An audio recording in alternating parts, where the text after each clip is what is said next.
Hello, right, this is a video for T, who asked me, he says, what happens if you've got an existing customer and then you win a job on a CX and it comes through and they're sending you through to your existing customer? Sounds a bit bizarre, but it can happen.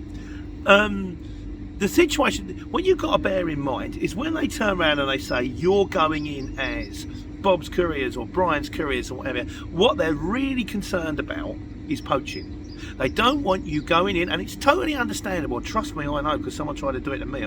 Gemma was when she was livid. When you spend that much time trying to get a customer, you don't want to, you maybe have to email and talk to them and go through them and do the meetings. For someone to just turn up in a van and go, I can do that cheaper, mate, here's a card, and take them away from you, particularly when you've given them the job, that's kind of a bit of a liberty. So that's what it's all about. So when you turn up, you go in as, say for example, you're working for Bob's Courier. The other thing you've got to bear in mind, that most of the people you're collecting from really don't care where you're from.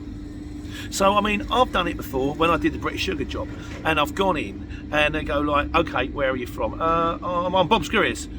Yeah, all right, mate. Because I know it. I've seen it a million times before. No, you're not. Yeah, but no, who are you from? Who's your actual company? Bob's Couriers.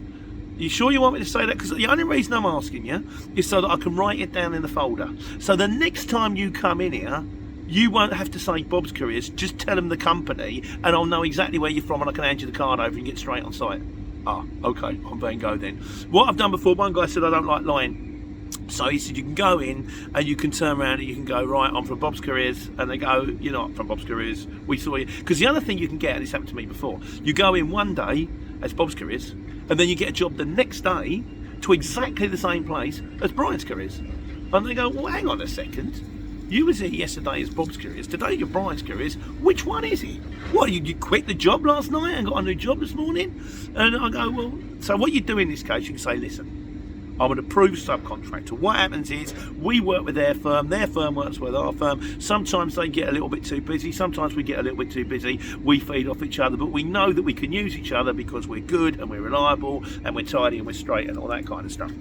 That doesn't answer the question. So what happens if you go into a firm, so you've got a regular customer out of a firm, so they know you, and then you go in and they go and you go like, hang on a second, I booked through this from Bob's. Your Van Go, we use you all the time. How come you're not Bob's?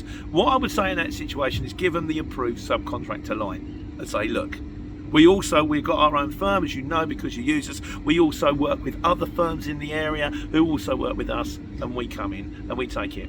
And then I would say, just to be cheeky, oh, and by the way, how come you didn't ask me first? How come you didn't give me a ring? At the end of the day, you don't want to upset the apple cart. You want to keep straight with everybody else. But should that situation arise, go in and give them the subcontractor line.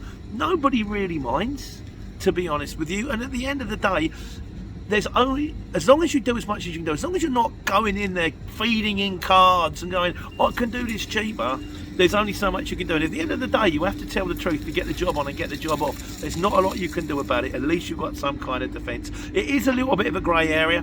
Like I say, I was absolutely paranoid about it at first. Near the end, after 3 years, I've learned to relax a lot about it. As long as you don't actively go out poaching customers, and like I say, it's a big deal. Don't do that. It's horrible.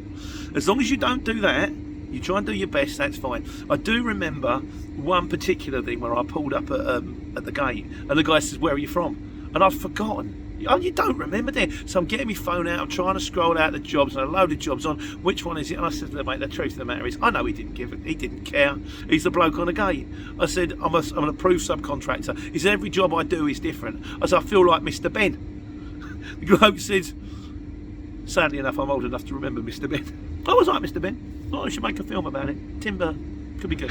Right, so that's the answer. T, I hope that helps, my friend. In the meantime, these pallets are going on board now, so there's the man with a full truck over now. So get them on and take care. Take money.